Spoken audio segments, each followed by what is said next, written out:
All right. And so today, on our agenda, we're really excited to discuss how homelessness intersects with public safety. We're also going to talk about the Bring Chicago Home Initiative, but we're also going to hear from two groups, Voice of the People and Ninth Ministries Day, working relatedly to homelessness and housing in the city. Of course, we're going to give our updates as well, so you'll hear from us here in a second, just incidents and current events that we're working on. And I know everyone might be curious about the asylum seeker situation going on in the 19th district. We're going to give an update there as well.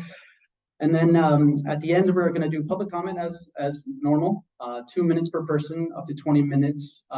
If anybody wants to participate in public comment, I'm going to call on Elise, who is just here. She's got our forms. She's here in the back. She's got the purple pants here. So if you want to make a comment, just please raise your hand. She'll give you a paper, hand it back to her. And then what we'll do is we'll do that at the very end of this meeting. And then at the very end, what we're going to do is just give a little bit of reminders of what's upcoming and some of the things that we've covered in the past. So with that, I'm going to turn it to Jenny so that she can give an update on the newcomer situation in the 19th. Hi, so you remember last meeting, we made the announcement that because of a COBA investigation, all migrants had been removed from the station. It remained that way for about 3 weeks. However, unfortunately, because of the mass numbers of people that have been arriving into our city, the city made the decision that they can no longer keep those stations closed any longer. They reopened them to new arrivals that have come to Chicago. We currently have about 67 people who are staying at the shelter, at the police station. Originally, they were trying to keep families separate from individuals like adults and couples arriving. That also has kind of completely dissolved. We now have families staying alongside couples and single males, and that has been causing issues within the station for the new arrivals. So we have been very busy trying to advocate for solutions. The city has been moving slowly, but they have started to do more support as far as I always call it like the plugging the hole support. Instead of relying so much on the mutual aid support, we've been getting more meal help. They're going to be introducing someone from ICER who's going to kind of act, hopefully, as the coordinator of the mutual aid. So again, to relieve some of that pressure on the mutual aid groups that have been all volunteer based and doing a ton of work. So that is good news, but it is not enough, and there needs to be more done. We had a meeting today with some of the alders in the 19th district, and we are trying to figure out what type of advocacy is out there. It doesn't seem like a ton is being done yet. However, that brings me to there will be the Committee of Immigrant and Refugee Rights will be meeting on September 27th at 9 o'clock at City Hall to hear testimony from mutual aid groups and CPD leadership, because this is affecting everyone in our city. This is a major, major crisis that we need to get in front of. And so just trying to hear from folks who have been involved, I think is a good step. If you have any involvement, I highly encourage you to make public comment for that meeting. You can also email me. My email is up there on the board. Email me if you have any questions that you want to have asked during the hearing, and I can try and get those submitted for you. And additionally, last thing, there is a QR code up there that is for the mutual aid website that we have set up right now. We have lunch and dinner is provided by the city.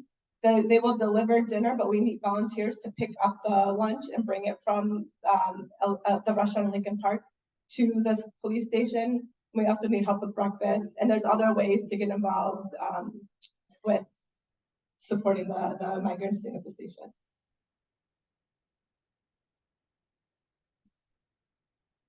So the next topic we want to address, and by the way, I'm Sam Schoenberg, one of your district council members. Thank you all for being here. What a great crowd. Is a piece of news that you may have heard about and it reported in the papers within the last few weeks, but it's been one of the major developments this summer when it comes to police accountability and how police misconduct cases are adjudicated in the city. And there's some major decision points coming up that we wanted to make sure the public was aware about. So in June, an arbitrator ruled that CPD officers who are accused of the most serious types of misconduct, those that if sustained would either result in termination from the department or a suspension of more than 1 year, could choose to have their cases for misconduct heard in front of a private arbitrator rather than in front of the police board. And to review a little bit the police accountability system in Chicago, the investigative body is called COPA, the Civilian Office of Police Accountability, or the Bureau of Internal Affairs of the Police Department. They investigate claims of misconduct. If there is, at least for, as the Tribune reported, for the last 60 years, if cases would require that most serious sanction of either termination or suspension of more than 1 year, the police board, which is a public body, would hear that case and decide on a final punishment or discipline or not, depending on the facts of the case. So the arbitrator's decision this summer would really render a sea change in the way that police, the most serious accountability cases are handled in the city. It would really undercut transparency because arbitration is a system that takes place almost entirely behind closed doors, whereas the police board is a public body that has to vote and deliberate in public, much like ourselves. It would also undercut accountability. The Chicago Inspector General put out a report in 2021 that went through the police accountability system and found that private arbitration is just disproportionately lenient, most often reducing proposed discipline or eliminating it altogether. Now, I want to be clear, any officer and anyone who's facing discipline in an employment situation deserves a fair process. They deserve a fair process. But one of the most important things that the police board provides is public accountability in our police department. The police board itself, as it stands, is not perfect, but we have some real opportunities now to make it better because of the new system that put us in place and put in place the Community Commission for Public Safety and Accountability. With that new Community Commission, that public body has oversight over the police board. They set annual goals for the police board president. They nominate members to serve on the police board. So there's this real window of opportunity right now to make the police board better and more publicly accountable. But that will be significantly undercut if this decision allowing officers to choose arbitration instead of the police board goes into effect. And I'll say also that, as soon as this decision came out, it has not gone into effect yet, but the police union moved to have 22 of the most serious cases moved out of the police board and into arbitration. So it's already having a big impact. The next step in this is that the city council will be asked to ratify language to be inserted into the collective bargaining agreement between the city and the largest union, the Fraternal Order of Police. All three of us have discussed this amongst ourselves and are in alignment with dozens of district council members across the city and asking the city council to reject that change. This is something that we'll be focusing on. The Community Commission is also focused on this. They're holding a public meeting tomorrow evening, and they're going to be making this a main topic of conversation. And we'll keep you updated as more happens. And if you have questions, please follow up with us afterwards.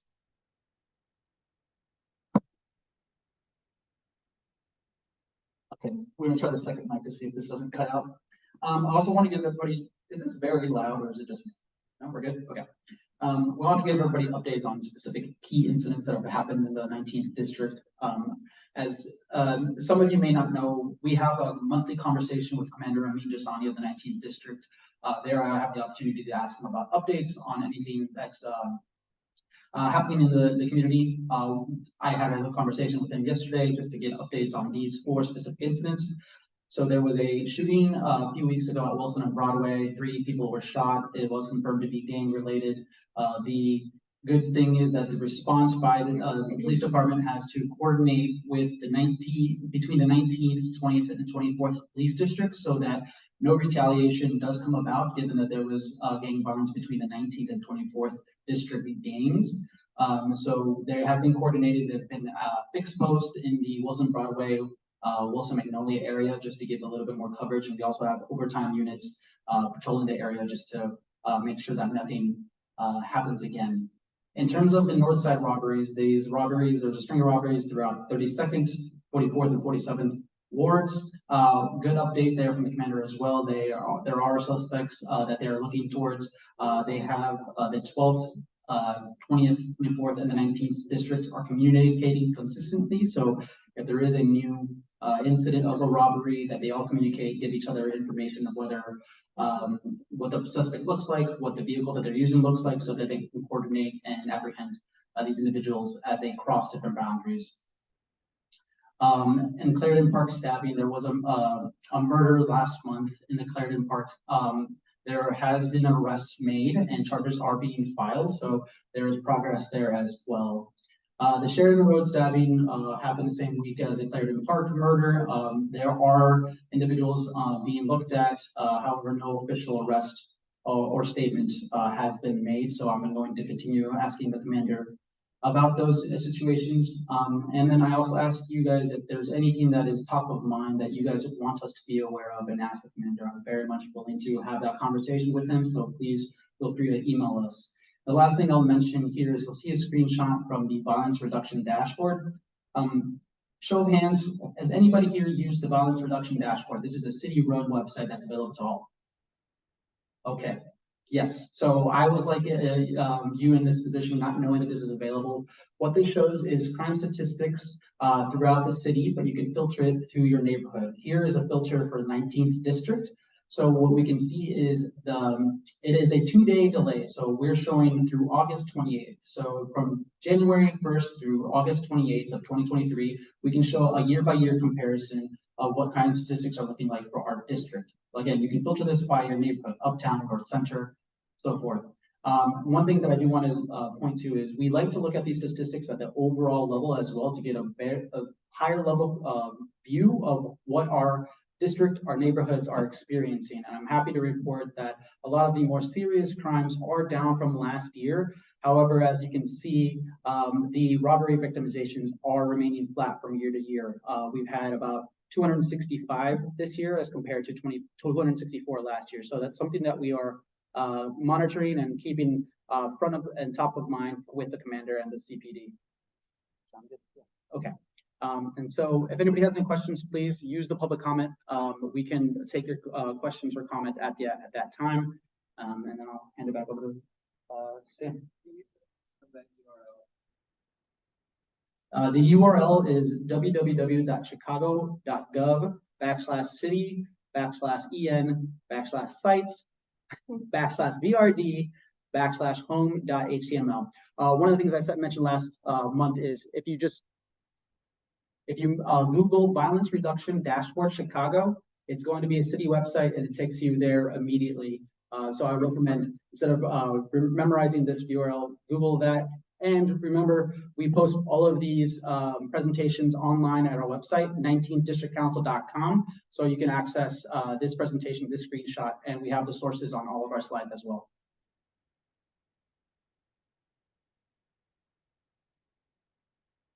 So the next updates, this is one probably everyone in the room is likely familiar with, but I did just want to go over this pretty major news in the new system that includes the district councils and the Community Commission for Public Safety and Accountability. And that is that earlier in August, Mayor Johnson chose Chief Larry Snelling of CPD from among the Community Commission's nominees to be the next CPD superintendent. So that was the culmination of a long process that included, a lot of several public forums, surveys, meetings with all of the police unions, with police leadership, subject matter experts that the Community Commission for Public Safety and Accountability conducted before nominating 3 people to the mayor. The mayor then had 30 days to select one or reject all candidates, and I'm happy to report that he selected Chief Snelling. So I do want to let everyone know about the next steps in that nomination process in case you're interested in following along. Next Thursday, September 7th, the Community Commission for Public Safety and Accountability will host a public hearing with Chief Snelling. That's part of the ordinance requirements, that there would be a public hearing with the Community Commission to take questions, and you can give public comment at that as well. The following day, Friday, September 8th at 10 a.m., Chief Snelling will testify before the City Council Committee on Police and Fire. And then the City Council is expected to take up Chief Snelling's nomination as CPD Superintendent the following Wednesday, September 13th at 10 a.m. The latter two will be at Council Chambers. The location for the Community Commission meeting is still TBD, but is available on their website. Again, the URL is always too long, but if you Google Community Commission for Public Safety Chicago, it will come up and you will be able to find that information.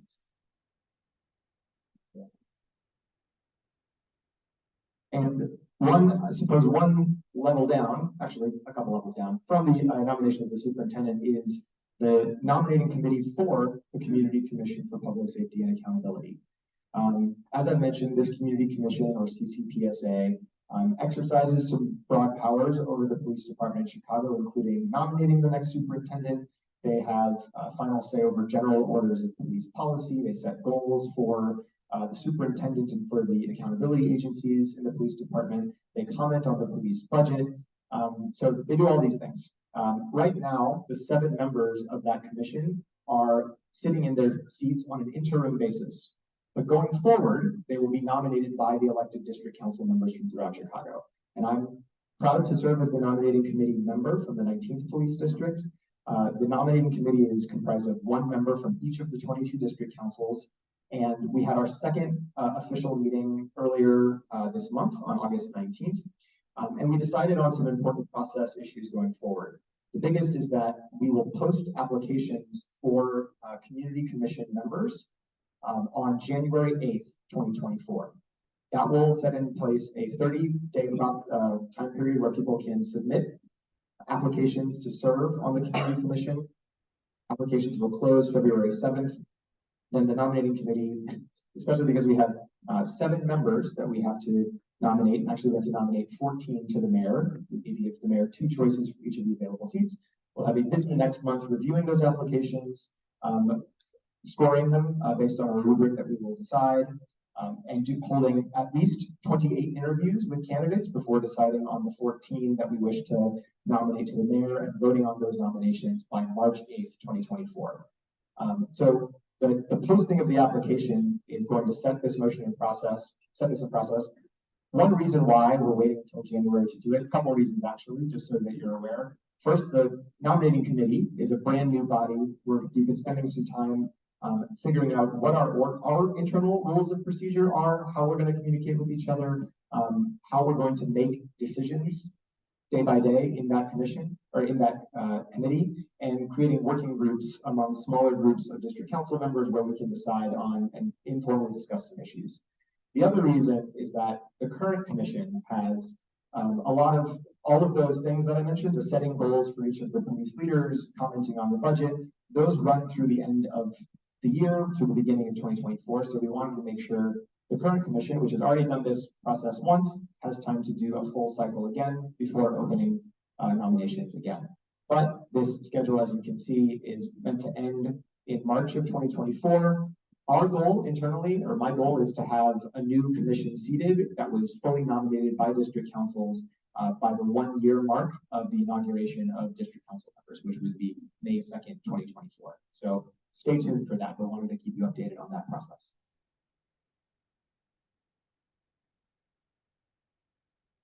Yes, and of course, if you have any questions, I'm always available.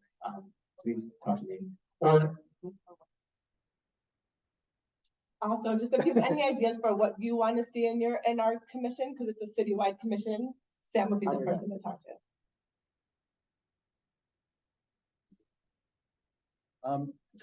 As we update you every month, but we also want to mention who we're meeting with. Throughout the last 5 weeks, we've met with obviously CPD leadership, as I mentioned earlier before. We've been meeting with our alderpersons in the district, state representatives and their staff, as well as the Cook County State Attorney's Office.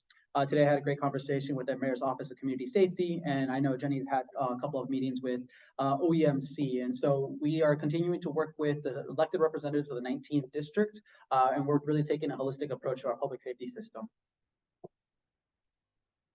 Just want to acknowledge too some folks who joined us today. So if you're, thank you for the members of the 19th Police District Department. If you're here, can you raise your hand, please, from the department? Thank you so much for being here. I think we have a lieutenant, a couple of staff officers. Also want to acknowledge some representatives from our elected officials who are here. I saw a representative from the 44th Ward, Alderman Bennett Lawson, 32nd Ward, Alderman Scott Wagaspack, and of course we are in the 32nd Ward right now, so happy to be here. And also representatives from State Senator Sarah Feigenholz and State Representative Ann Williams. Are there any other elected offices in the room that I failed to mention? Go ahead. And Representative Cook, thank you. We've got both of our state representatives represented in the room. I also, we'll get to this a little later, but we're going to have a little fun and more informal event next week. Thursday, September 7th, we're doing a meet and greet with State Representative Ann Williams. So all four of us will be together at Beer Miscuous, starting at 5 next Thursday. We'll announce this at the end again, but if you want to come say hello, learn more about us, learn how we're working together, that's a great opportunity to do so. All right, we're going to get through this next couple slides real quick just so we can get to our main event. We are very busy doing community outreach, trying to hear what is going on and who is doing what in the community. Here is a list of the people we have talked to since our last meeting. And finally, of course, we are also doing lots of one-on-one engagements. We want to hear from you guys. Any concerns, any ideas, please reach out on our email. We can do one-on-one meetings. We love to talk to you guys and hear what's on your mind. So please do so. And before we get into our guest speakers today, I just wanted to talk about how homelessness and public safety do intersect. And one of the things that we wanted to remind folks is when we ran and we reintroduced ourselves in May, we had very specific goals and a vision. And one of those goals is to modernize our approach to public safety. Specifically, one of the bullet points, and I'm going to read this aloud, is we want to advocate to expand emergency services to include mental health crises teams, substance abuse treatment programs, homelessness response providers, and other community-based solutions that expand our definition of public safety. If you attended one of our meetings before, this shouldn't be a surprise. This is one of our main goals, and this is why we think it's extremely important that we address homelessness in the 19th district, but throughout the city. And we're very, very excited to introduce our speakers.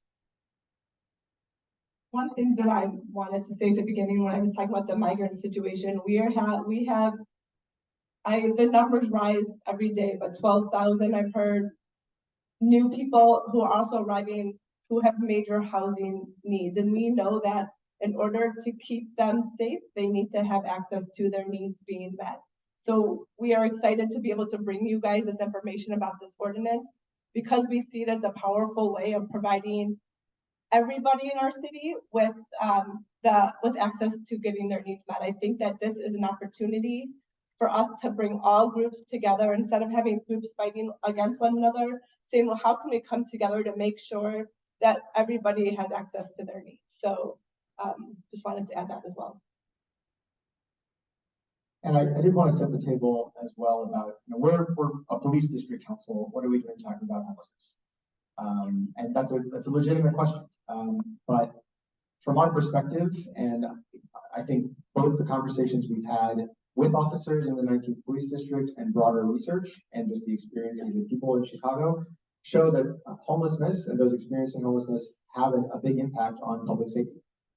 If you got our email blast, you already saw a few of these bullet points, but I think it's worth reiterating that based on nationwide studies, those experiencing homelessness are about 4 to 6 times more likely than the general population to be incarcerated. And so there's a lot more interaction with the criminal legal system, with police, and that uses a lot of police resources. It also lands people in a really negative situation. On the flip side, those with a history of incarceration are far more likely to become homeless themselves. So there's a need to sort of reduce that pipeline from incarceration to homelessness. Studies have also shown that when provided with supportive housing and wraparound services, those who were previously incarcerated who are homeless are much less likely to end up back in jail, much less likely to recidivate. And the last bullet point here is something new and is from our own city. The Inspector General of the City of Chicago put out a report just last week that targeted outreach to homeless encampments in Chicago has had a really high success rate in landing folks in permanent housing situations. According to that report, 78% of encampment residents who went through these housing programs attained stable housing after they received city-sponsored services from the Department of Family and Support Services. So that's some information right here from Chicago.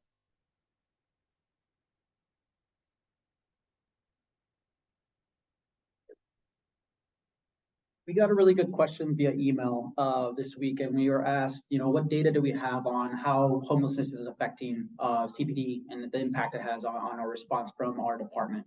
That was a really good question, and this is something I've had conversations with at leadership at 19. And the overall sense is we don't have good data. Out of 350,000 calls for service that I analyzed, there are only 300 codes to be able to be used to code each individual one of those calls for service. So these are calls for service to 911. 0 of them are actually coded as homeless. However, a large percentage of these qualitatively we suspect relate to addressing homelessness. So when I spoke with CPD leadership, there are things like folks sleeping in corridors that they're not supposed to be in. They're underneath the tracks at the Addison Red Line stop. They're stealing bikes so they can get along. They're on the CTA trains trying to get around the city. So these are quality of life issues. But when folks are driven to call 911, the police are the ones responding, and we don't have a good system to address these people's needs. And so we see a really good win-win situation to be able to address homelessness while also freeing up our CPD staff so that they can focus on more serious and violent crime. So that is a really big goal of ours, is to address this so that it can free up our other resources as well. So without further ado, I do want to introduce our first speaker. I think Sam's actually going to introduce them, but we want to learn about the Bring Chicago Home Initiative and just homelessness in our city. So Sam. Yes, I'm the further intro. Sorry about that. But I do want to, I'm very happy to introduce the first of our speakers this evening, who are not us. Ali Simmons is a senior case manager and street outreach worker with the Law Project at the Chicago Coalition for the Homeless. Ali has done street outreach with people experiencing homelessness for the past 7 years. His work includes assessing individuals for eligibility for housing programs, working with the Chicago Department of Family and Support Services to close communication gaps between city services and those experiencing homelessness, and also ensuring that the rights of those who are experiencing homelessness are observed and protected when interacting with city or government agencies. So I'd like to welcome up Ali to say a few words.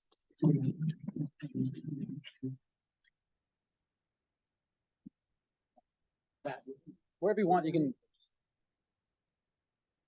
Thank you. Everybody, as you stated, my name is Ali Simmons, and I am the senior case and street outreach worker with Chicago Coalition for the Homeless. Primarily, what I do is I go out and I do outreach with individuals who are unsheltered. I've been doing this for 7 years, and in the course of doing this work, seen a lot of individuals who are homeless, victimized. Seen a lot of individuals who are homeless interact with police issues they may be having, whether it be a mental breakdown or intoxicated, or like there's someone called the police on them because they aggressively panhandling according to the report that was made, or they just refuse to move along. Yes. Okay, so basically when you're dealing with someone who is homeless and living on the street, they basically have nowhere to go but wherever it is they're at. If that location becomes unsafe for them, then it pushes them, to other locations that may even be unsafe. In addition to that, if we're doing outreach to folks who are living on the street and we have like their fixed location, if they are moving around for whatever reason, it deprives us of the ability to have consistent contact with them so that we can get them connected to the services they need. One of the things policing does when it comes to homeless individuals is, yes, it does increase, the length of homelessness for people who are already homeless. That comes into play where if someone is arrested and now they have a criminal background, and landlords then look at it and say, okay, well, because of this criminal background, we're not going to rent to you. If they end up getting incarcerated, then that further, removes them from the ability to get housing. A lot of individuals, they may be intoxicated. Considering the fact that they are homeless and they don't have somewhere to go, like many of us in here, they're intoxicated in their home. Their home is the street. So arresting someone who's homeless for public intoxication or, disturbing the peace or anything along those lines, it makes no sense. A lot of times, people are afraid of interacting with police officers because of experiences that they may have had, in the past. That also, forces them, if they feel like, okay, they're in the area and the police are focusing on that area, it causes them to move somewhere else, and then we lose contact with this individual. We can't get them connected to the right services, and it's a continuing thing. So definitely, criminalizing individuals who are experiencing homelessness for, the minor offenses. And mind you, we're not talking about, grave offenses. We understand the police have a job. We understand that they have to protect, the public as well. But we want, people to understand that homeless people are also a part of that public that needs to be protected. Not, okay, well, it's just the people that have jobs and have apartments and that's all you all are here to, serve. No, we're here to serve everybody. And that's what I have.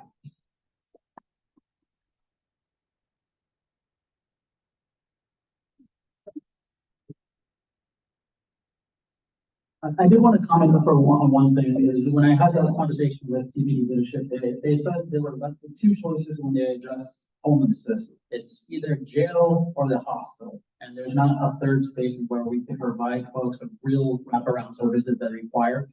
And they also mentioned to me that when the city shut down the mental health clinics and we got rid of the social resource officers in the city, that really created another issue for the department because they didn't have a partner to work with and to help these folks get the help that they needed. So I did want to mention that it should not be a two-choice system for our department. That needs to be a more comprehensive system to address these kinds of issues. Thanks again, Ali, for that. We really appreciate bringing that perspective. The next speakers that we want to invite up are Anthony J. Perkins and Max Yankin from One Northside. They're going to speak about the Bring Chicago Home proposal, which is really top of mind right now in Chicago because the mayor just announced that he's behind this proposal to include some tax increases on transfers of properties over $1 million to fund homelessness services. And our speakers are both from One Northside, an organization that operates in the 19th Police District and on the North Side.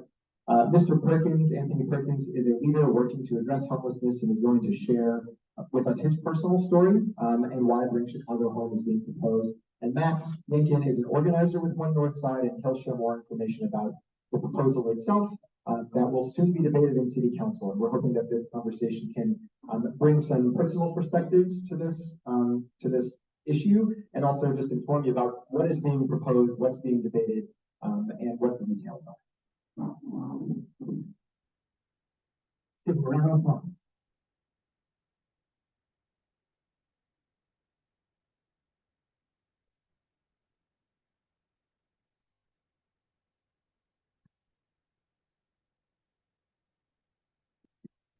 My name is Anthony J. Perkins. Housing leaders for One Northside, homes guaranteed today. Reason I'm a part of One Northside is because we are fighting for affordable housing, while rent is consistently skyrocketing. Many years ago, I was in a homeless situation. I had my family, my wife and my son. They experienced it with me. My family and I never felt safe in shelters. We could live on the streets before we could live in shelters. After years of sleeping where we could on trains and bus stations and hospital waiting rooms, I created abandonment. I would find an empty apartment in a CHA with electricity, hot water, and gas still functioning, and we stayed there. A lot of times, police would catch us. When the police came to our abandonment, I did not know what to expect. Sometimes they told us our place looked nicer than the places the actual tenants. And if we had kept it that way, they wouldn't kick us out. Sometimes they knocked down the door. And sometimes they told us to leave and come back after their shift was up. I would see so many people in line to be taken to jail.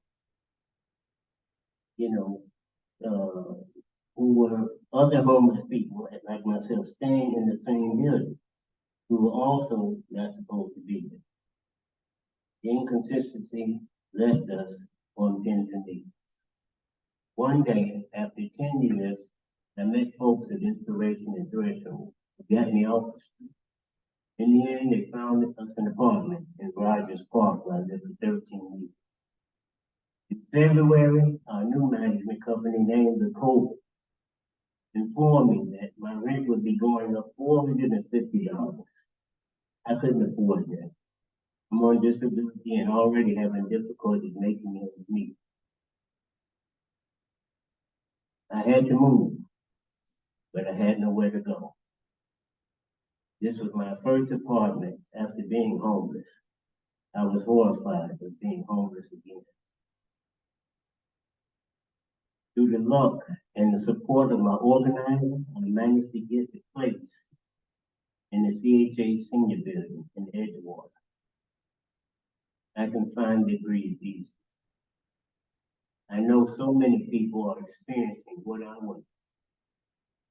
We need the city to step up, start keeping promises, and house people by passing Green Chicago Home. Thank you.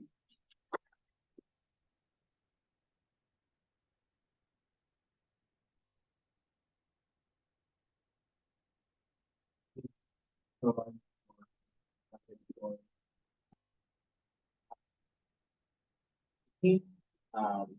just really appreciate you coming today and sharing, sharing your story with everyone here. So, as Sam said, my name is Max Yank and I'm an organizer with One North Side. We're an organization that organizes our communities across the North Side for equality for everyone in our communities.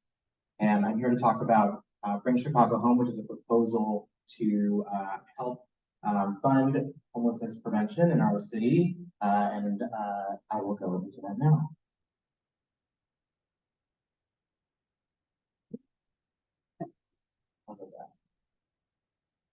That's okay. So, that's okay. So, our goals for today are with this presentation is for anyone who is familiar about it, or whether it's something new for you to hear about, for you to understand what the proposal is going to be. I'm going to talk about where we are in the campaign to pass it, and what the process will be, and also any concrete next steps that we have for you to get involved and support this campaign. So to set the stage of where we are, there are currently, as of last week, Chicago Coalition for the Homeless released a new report updating the number of homeless individuals in the city of Chicago to be over 68,000 individuals. Those are folks who are living in shelters, who live on the streets of the city, and who are doubled up in Chicago. For folks who aren't familiar with the term doubled up, it's people who are temporarily staying in the homes of others. So they're still in unstable housing situations, but the federal government, HUD does not define them as living homeless within their communities, and therefore they don't have access to the resources that the federal government provides for folks experiencing homelessness. So with this giant, massive issue that all of us are here to learn about, that we all see, have experienced in our city, several years ago, Coalition of Organizations, which One Northside is part of, came with a proposal that was informed by the folks in our organizations who have experienced it or are experiencing homelessness, and that would really address the issue head on, which is housing people and providing services. And we propose doing so with a dedicated revenue stream that would be specifically funding those solutions, permanent supportive housing and wraparound services. And we need a dedicated revenue stream so that it doesn't, one year the budget needs more money for something, like, we have a lot of needs in our budget each year. Budget season is, but we know that each year we need a dedicated amount of money to go towards combating the crisis that is homelessness. So our proposal to get that revenue stream is to increase the real estate transfer tax on property sales over $1 million and decrease it for sales under $1 million. The real estate transfer tax is not a property tax. We'll hear that over many months that it is in fact not a property tax. It is a one-time tax that is paid by the purchaser of a property. And so it's just one time paid by the individual purchasing that property. It already exists. Everyone who is purchasing a property in the city of Chicago pays 0.75% of that sale to the city. Our proposal is to decrease that amount for sales under $1 million and increase it over $1 million. And our estimate is that it would generate about $160 million a year. That would be, and we say that that should be legally dedicated towards combating homelessness in ways that we know will actually address the issue. So this is just the rate structure that we have proposed right now. And this is also with the support of the mayor's administration and is currently being discussed in city council. So it's very fresh also. We're saying, so as you can see on the second column, the current rate structure is that everyone pays 0.75%, which we understand flat taxes are inherently regressive by nature. And so we're saying we should change it so that it should decrease to 0.6% for any sales less than $1 million, gradually increase to 2% for sales 1 million to 1.5 million, and then for above 1.5 million, it should increase to 3%. And all of this would be marginal. So that means, actually, I have a nice slide that shows that. There we go. So that means that right now, say there's a company that purchases an apartment building for $3 million, which is happening a lot, especially in Edgewater and Uptown, where a property is bought by the company for $3 million. The first $1 million that they pay will be taxed at the decreased 0.6%. The next 500,000, that $1 million to $1.5 million, would be taxed at 2%, and then the 1.5 excess above that 1.5 to the 3 million would be taxed at 3%. And that would go from 22,500 to 51,000 out of a $3 million purchase. So like I said, the ultimate goal for us is to create a progressive revenue stream that would go to tackling this issue in ways that we know will solve this issue. We know that this will only apply to about 4.2%. Only 4.2% of properties would see this increase in property sales and purchases, and 96% across the city would see a decrease in the amount of taxes they're paying. And like I said, this would generate an average of $160 167 million, we just re-updated, it's 160 million to be more exact. I haven't updated the slide in a week, but it's about 160 million. So the process for getting it passed, right now, City Council is debating a resolution to put it on the ballot. Illinois state law requires that any change to real estate transfer tax has to be put to the voters of that municipality. Evanston had a similar process a few years ago where they passed a real estate transfer tax increase. It went to the voters approved it, and it went into effect. But theirs was not dedicated to anything. They just wanted more revenue for their budget. So right now, we're on this step where City Council is debating the resolution to be put on the ballot, which means they're trying to finalize the language of the question that hopefully everyone in this room sees on their ballot. And we're aiming for the March primary ballot, and I believe it's March 19th of 2024. So hopefully on that date, a majority of voters say yes, which we just need a simple majority to say yes. And then City Council would have the authorization to pass an ordinance that specifically would actually raise the tax and would outline where the money would go. So where the money will go, you might be asking. We are proposing that the vast majority would go related to housing. That we want more money to be given towards housing vouchers, subsidizing people's rents, so that they can live in housing that they can afford some of the rent, and the city is able to take care of the rest. We want to rehab and preserve existing housing. There's a lot of affordable housing in Chicago that exists. We know that we need more, but there is some out there that needs to be rehabilitated. We also have a lot of single resident occupancies or SROs across the city, especially on the north side, that we're seeing disappear as they get bought by luxury developers and turned into micro apartments. And that is, we've seen as a huge loss in affordable housing in our community. And we want to make sure that the SROs that do exist get the money they need to be rehabbed, and as well as we support constructing new SROs and constructing new affordable housing with the vast majority of this money.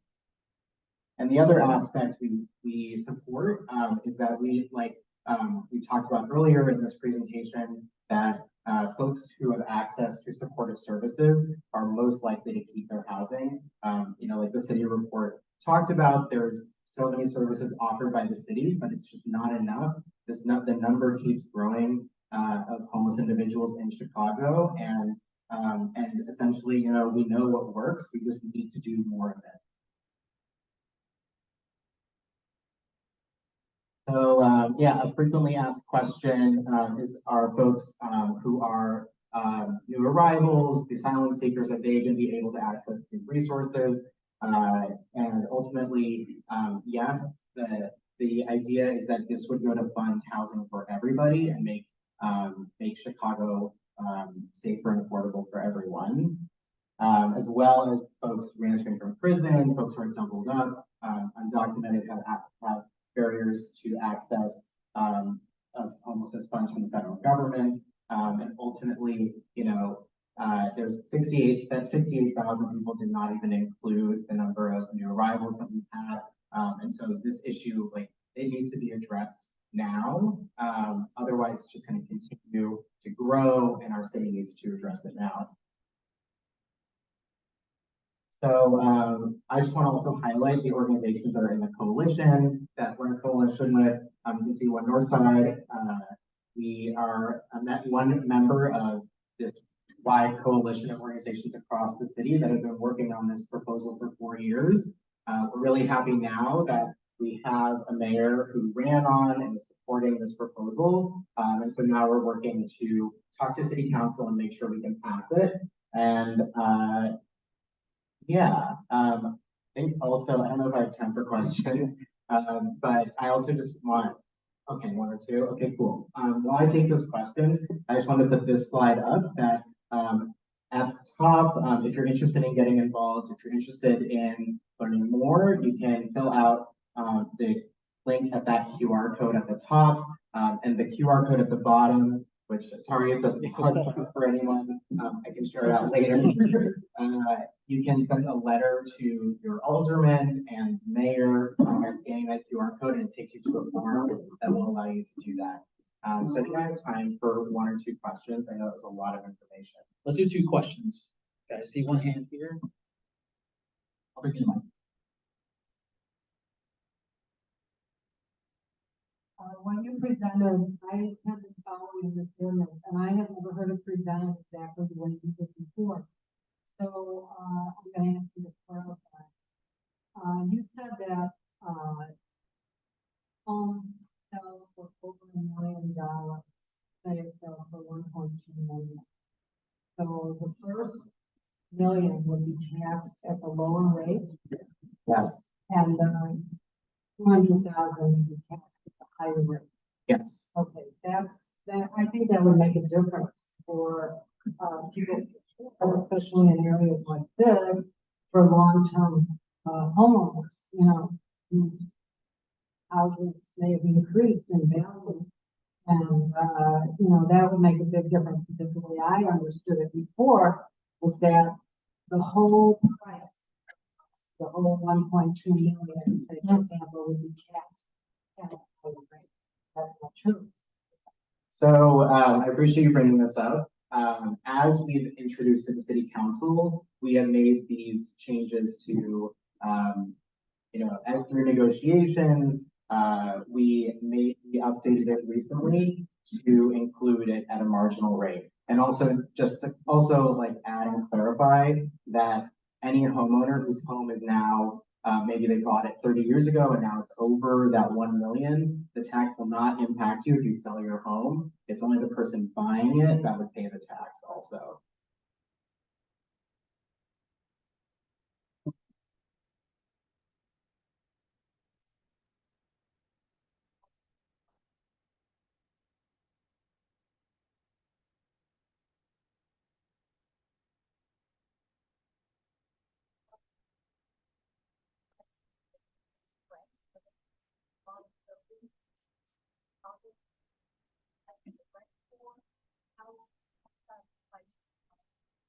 Yeah, I can repeat the question for folks in the back who didn't hear. The question was about if there are corporations around the world that are purchasing large amounts of buildings or housing in different cities. And the question was, is that driving up rents and the housing prices? Is that correct?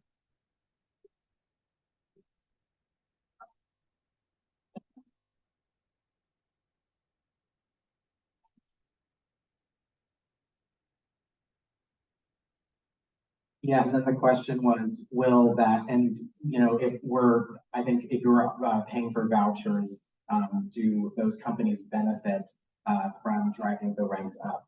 And that is a really fair and good question. I think it's I would say I'm not a real estate market expert, but just anecdotally, you know, I actually live in Edgewater, so not a 19th district resident, although we have many 19th district residents in our organization. And in my community, there are companies that have in the last 4 years bought up a lot of individually owned 6 flats, 8 flats, 12 flats, and it has driven. I have noticed that the rent has gone up dramatically in a way that I hadn't seen in years before. And that could be a factor. I can't, you know, specifically pinpoint, but I know that there are, you know, examples of companies where that have individually driven up rent to those buildings when they have become the owners of those buildings, taken over from private owners. And all that to say is that it is definitely a concern. It's not something that is necessarily addressed by our proposal, but I think there's longer term work that needs to be done about how to prevent those company takeovers of neighborhoods, and what kind of work we can do to make sure that the folks living in those buildings get market rate or affordable rent. But yeah, I think that is a really good question and concern.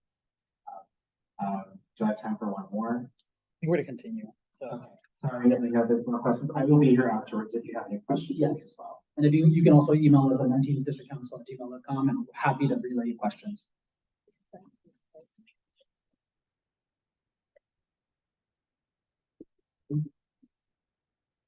I just wanted to say one other thing that I heard with in that presentation that shocked me. When you compare the three big cities, Chicago, LA, and New York, Chicago spends right now $46 million to address homelessness.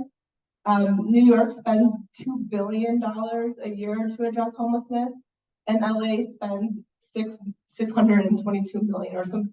So and I've even like done the math and like broken it down per person. We're paying like pennies per person. New York, LA, they are paying dollars per person. And so this is one of the reasons why we think we really need to make sure we are doing what we can to make sure that everyone in the community has a safe place to live. We know that will not only make them safer, but it'll make the whole entire community safer. Oh, yes. And then the next person we had wanted to just invite a couple people to kind of give a overview of homelessness services that are happening in our district. Hopefully in a couple meetings from now, we can do a bigger one where we have more of a fair and people can see more of those organizations. We had someone from Night Ministry was supposed to come. I didn't see him show up, but is there somebody else from Night Ministry that came? Okay, we'll go to the next one. We will have them back for sure because they are a great organization that are helping many people in the community. The next person is Mike from the Voice of the People, and he will talk a little bit about what his work is. Thank you.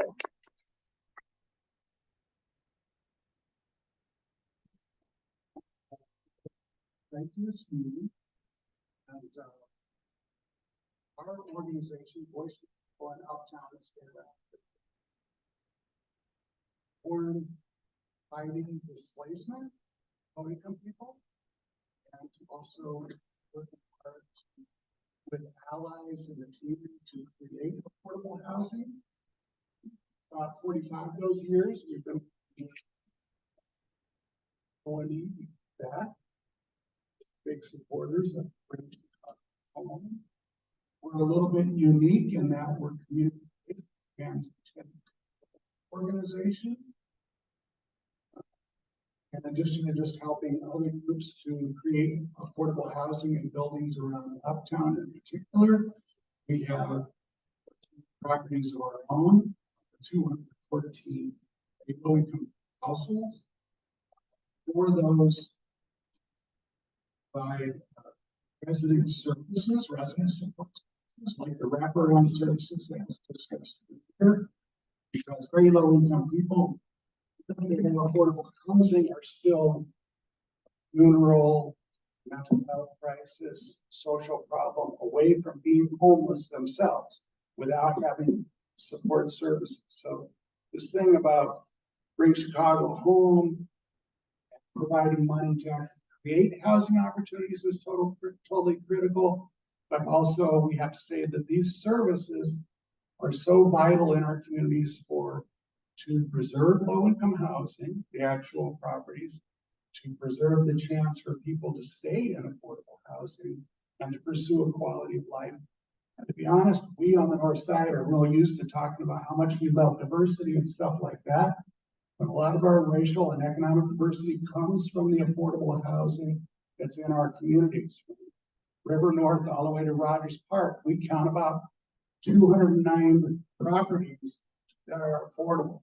And that is our diversity. And so part of really the emphasis of our organization is to try to create the affordable housing, but even more so going forward, we need to hold on to every bit of it that we have. And we want to we also want to encourage private owners to take on affordable housing as well, including with those housing choice vouchers or other kind of rent subsidies, because every owner should be a part of solving our housing crisis.